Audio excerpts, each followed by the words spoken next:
तुमच्यावरती गंभीर आरोप आज विधानसभेमध्ये केले गेले आहेत.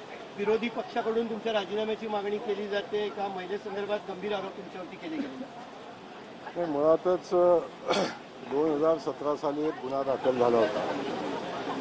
2017 साली माझ्या विधान परिषदेची निवडणूक झाली आणि त्यानंतर पुन्हा मसवड नगरपालिकेची निवडणूक होती.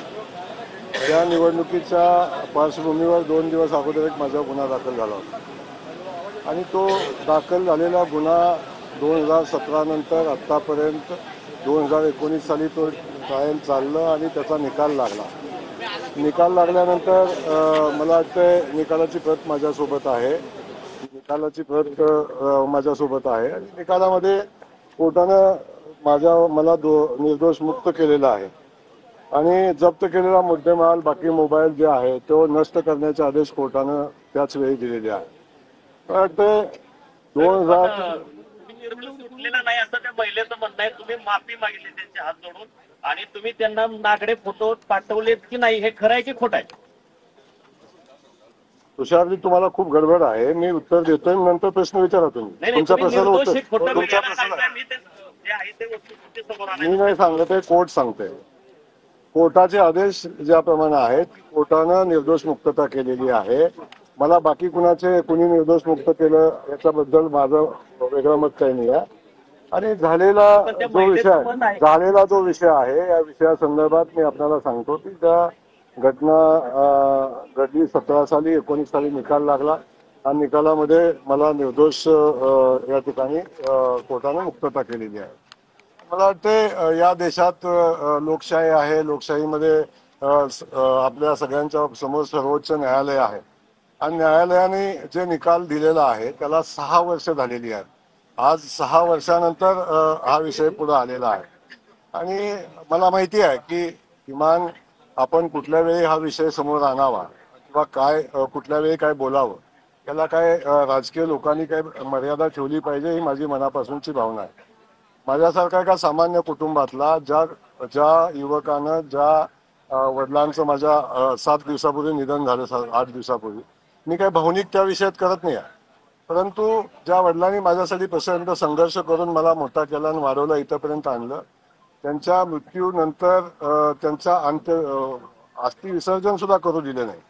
इथंपर्यंत एवढ्या खालच्या पातळीचं राजकारण विरोधकांनी करावं आणि असं मला अपेक्षित नव्हतं. पण ठीक आहे, शेवटी राजकारणात सगळ्या गोष्टी राहतात. मी जबाबदार पदावर काम करतो. माझ्याही काही जबाबदाऱ्या आहेत आणि मला विचारलेल्या प्रश्नाचं उत्तर द्यायची माझी जबाबदारी आहे.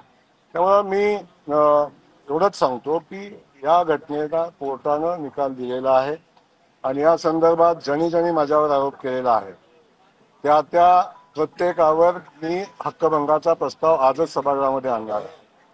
संबंधितांच्यावर मी माझ्या बदनामीच्या संदर्भात केलेलं काम आहे त्या संदर्भात मी माझा बदनामीचा खटलाही दाखल करणार आहे.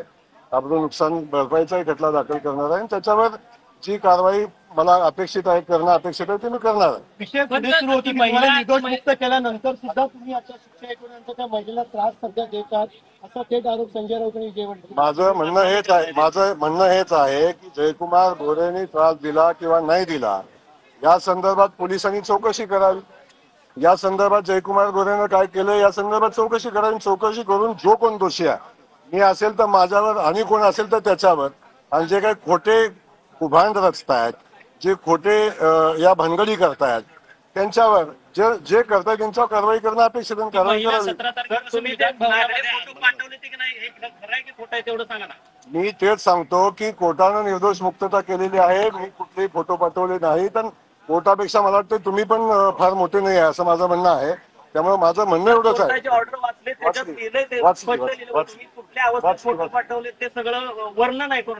त्यामुळं माझं याच्यापेक्षा वेगळं काही म्हणणं नाही. मी आपल्याला जे म्हणणं सांगितलंय ते ऑन रेकॉर्ड आहे आणि या संदर्भात ज्या लोकांनी माझ्यावर अशा पद्धतीचे आरोप केलेले आहेत त्यांच्यावर मी हक्कभंग आणणार आणि त्यांच्यावर मी आबरू नुकसानीचा दावा दाखल करणार. महिला 17 तारखेपासून आंदोलन करणार आहेत विधानभवनाच्या परिसरामध्ये. मला या संदर्भात माहिती नाही, मला तुमच्याकडून माहिती मिळालेली आहे. माझं तर म्हणणं आहे की असं काय घडलं असेल तर जो कोणी घडला असेल त्याच्यावर कारवाई केली जर तुम्ही पाहिजे. त्यांनी कोणी केलं निर्दोष असेल. कोर्टाचा जे संदर्भ देताय सर माझा महत्वाचा प्रश्न, तुम्ही माफी मागितली त्या महिलेची कोर्टात, ऐका ना, नैतिकतेच्या जोरावर पायउतार व्हावं अशा प्रकारचं विधान जे आहे ते विरोधी पक्ष देखील करताना दिसत आहेत. याकडे कशा प्रकारे मला हे कळत नाही की या देशाची सर्वोच्च व्यवस्था न्यायव्यवस्था आहे आणि न्यायव्यवस्थेने जेव्हा मला निर्दोष मुक्त केलेलं आहे तेव्हा बाकी कुठल्या गोष्टीला किती महत्व राहतं आणि विरोधक काय म्हणतात. मला वाटतं याला गांभीर्याने घ्यायचं काही कारण नाही, कारण तुम्ही कोण विरोधक आहेत त्यांनी वस्तुस्थिती माहिती घेतली का, परिस्थिती बघितली का, या संदर्भात त्यांच्याशी चर्चा करावी आपण आणि मग त्याचं उत्तर द्यावं. माझं म्हणणं काय आहे की बाकी सगळ्या गोष्टी बाजूला ठेवण्यापेक्षा चर्चा करण्यापेक्षा त्यांनी वस्तुस्थिती माहिती घ्यावी.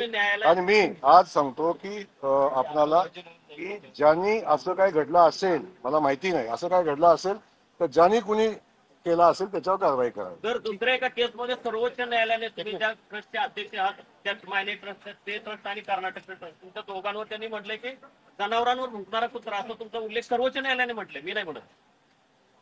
आता तुषारजी आपल्या माझा मोबाईल दे जरा.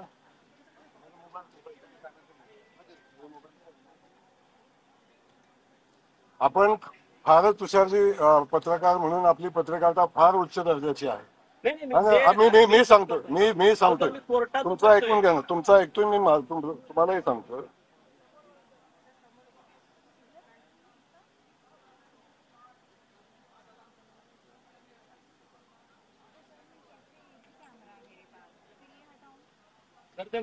आता हे बातम्या आहेत.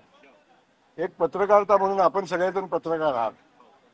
एक पत्रकार माझ्या विरोधात गेल्या 6 महिन्यापासून 7-8 महिन्यापासून 1.5 वर्षापासून एक पत्रकार माझ्यावर सातत्यानं माझ्यावर एकतर्फी बातम्या लावतो. 85 बातमी आजची. आज जे आपण जाहीर आव्हान अरे रामना बाबा थांबा बाबा, मुलाखत द्या ना मला. मला कधी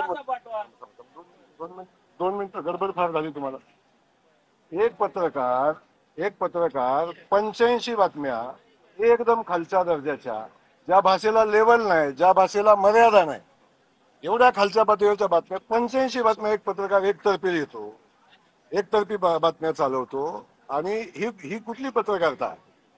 या संदर्भात माझ्या आपल्या माध्यमातून मला आपल्यालाही माझी विनंती आहे, एखादी गोष्ट जेव्हा आपण समोर आणता चर्चा करता सातत्यानं 85 बातम्या एकतर्फी खालच्या म्हणजे जेव्हा संसदीय पत्रकारितेची भाषा नाही अशा पद्धतीच्या भाषेमध्ये आपण ज्या बातम्या देता आणि छापता, मला वाटते अशा पत्रकाराला उत्तर द्यायला मी बांधील नाही.